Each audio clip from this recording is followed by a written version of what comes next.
सारे बिगड़े हुए ढांचे को ठीक करना या डेंटिंग पेंटिंग दोनों बहुत कठिन है। अब इस दास की ड्यूटी लाई है -0 से भक्ति को उठा करके और 100 पर ले जाना है। और ये होगा होगा होगा, पूरे विश्व में परमात्मा का प्रचार होगा और पूरे विश्व में एक बार कति शांति होएगी। ये हजारों वर्षों तक चलेगी। ना तो आग लगी पड़ी है, किसी ने फुर्सत नहीं, 1 मिनट की चैन नहीं। माया जोड़ने की खातिर कोई सा तरीका हो जा, हो कंड करो, कोई बेईमानी का, ठगी का, बाण भाई का प्रेम रहा ना, पिता पुत्र का वो भाव रहा नहीं है। माया माया दिखाई देती है, रिश्तेदारी में कोई प्यार रहा नहीं। आग लगी पड़ी है, सारे शराबी को अभी छोटी सी बात पे रिश्ते नाते कट ऑफ, कोर्टा में धके खांदे अंडे जा। तो ये कोई जीवन रह रहा, नरक बना लिया हमने अपने जीवन को। अब हम भक्ति करेंगे और माया से हम दूर होंगे और माया हंग मिलेगी। माया तो ये तो बाई प्रोडक्ट है इस भक्ति का। अब जैसे किसान गेहूं बोए, गेहूं बीजना उसका उद्देश्य होता है कि मेरा पेट भरे, मेरे बालक भूखे ना रहे। तो गेहूं बीजना उद्देश्य यही है। और लेकिन गेहूं में यो भूसा पहला बने, तूड़ा चारा ये पहले बने और गेहूं बाद में, ये बट नेचुरल है। जैसे गेहूं बना तो गेहूं का तूड़ा यानी भूसा अलग बना और गेहूं न्यारा, तो वो भूसे की भी कीमत, और भूसा से हम इस चारे से तूड़े से अपने पशु पाल लें या उसने बेच दे। तो ये तूड़ा तो भूसा तो पहला मिला, या माया इस भक्ति में हंग मिलेगी। ये बट नेचुरल है। जो हमने मोक्ष मार्ग रूपी, मुक्ति रूपी जो पौधा बोया है गेहूं का, इसमें यहां संसारिक सुख तो तूड़े की तरह पहला मिलेंगे। तो ये बाई प्रोडक्ट है इस भक्ति का, परमेश्वर की सत्य भक्ति का। और हम इस माया के पाछे धक्के खांदे आंडे, और यह माया फिर आपके पीछे होगी। ये सत्कर मान लेना, क्योंकि परमात्मा के वो फार्मूले हैं। ये ऐसी भक्ति है कि इसमें बिना मांगे आपको भगवान दिया करेंगे।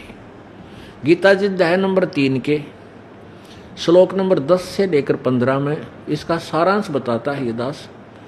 इसमें ये बताया है कि भाई जो जिनको मनुष्य जीवन प्राप्त है और संस्कार से आपको जो पैसा मिला है, धन मिला है, उसमें से जो व्यक्ति धार्मिक अनुष्ठान में शास्त्र अनुकूल परम संत के माध्यम से नहीं लगाता, वो पापी आत्मा है। इसलिए तुम सभी धार्मिक अनुष्ठान करो, यज्ञ करो, यज्ञों के द्वारा इन देवताओं को उन्नत करो, और उन्नत यानी बढ़े हुए देवता फिर तुम्हें उन्नत करें और आपको बिना मांगे ही ये देवता इच्छित भोग देते रहेंगे।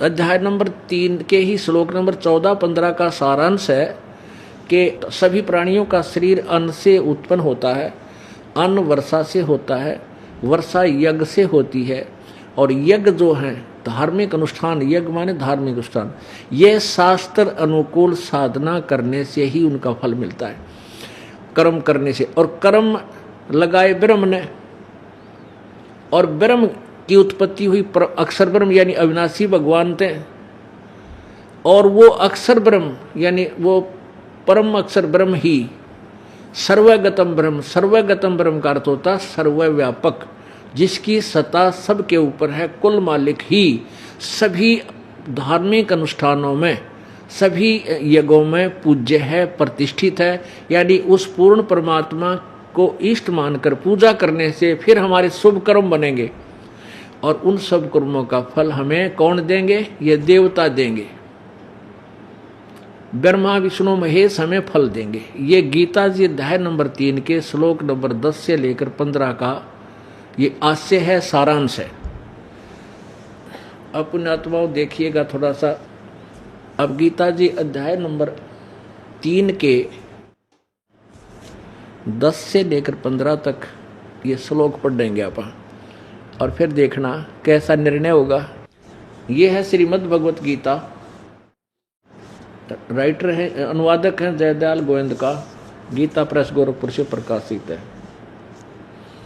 इसके अध्याय नंबर 3 पर हम आते हैं। अध्याय नंबर 3 श्लोक नंबर 10। प्रजापति ब्रह्मा ने कल्प के आदि में यज्ञ सहित प्रजाओं को रचकर उनसे कहा कि तुम लोग इस यज्ञ के द्वारा वृद्धि को प्राप्त हो और यह यज्ञ तुम लोगों को इच्छित भोग प्रदान करने वाला हो। 11वां, यज्ञ के द्वारा देवताओं को उन्नत करो और वो देवता तुम लोगों को उन्नत करे। इस प्रकार निस्वार्थ भाव से एक दूसरे को उन्नत करते हुए तुम लोग परम कल्याण को प्राप्त हो जाओगे। 12वें में, यज्ञ के द्वारा बढ़ाए हुए देवता तुम लोगों को बिना मांगे ही इच्छित भोग निश्चय ही देते रहेंगे। इस प्रकार उन देवताओं के द्वारा दिए हुए भोगों को जो पुरुष उनके बिना दिए, अप्रदाय माने बिना दान किए भोगता है, वह चोर है, सतेन चोर, भगवान का चोर है। और 13 में क्या लिखा है, यज्ञ से बचे हुए अन्न को खाने वाले श्रेष्ठ पुरुष सब पापों से मुक्त हो जाते हैं। जो पापी लोग अपना शरीर पोषण करने के लिए ही अन्न पकाते हैं अर्थात भोजन बनाते हैं, वे तो पाप ही खाते हैं। 14 और 15 का इकट्ठा अनुवाद किया है। संपूर्ण प्राणी अन्न से उत्पन्न होते हैं। अन्न की उत्पत्ति वृष्टि से होती है और वृष्टि यज्ञ से होती है। वृष्टि माने वर्षा, और यज्ञ यानी धार्मिक अनुष्ठान विहित कर्मों से यानी शास्त्र अनुकूल कर्मों से ही उत्पन्न होते हैं। और कर्म समुदाय को तो ब्रह्मो उद्भवम, इन्होंने ब्रह्म का अर्थ लिख दिया, वेद से उत्पन्न नहीं। यहाँ लिखना था ये कर्म जो है ब्रह्म से उत्पन्न हुए। अपुण्यात्माओं, हम काल के लोक में फंसे तो यहाँ वर्क डन में लगा में हम मजदूर बन गए, और वहाँ सतलोक में हमें बिना कर्म किए सब कुछ सामने रखा था। हम उस भरी थाली का लात मार के ठोकर मार के इस काल की गेल यहाँ आगे, यह हमारी के दुर्गति कर दी से।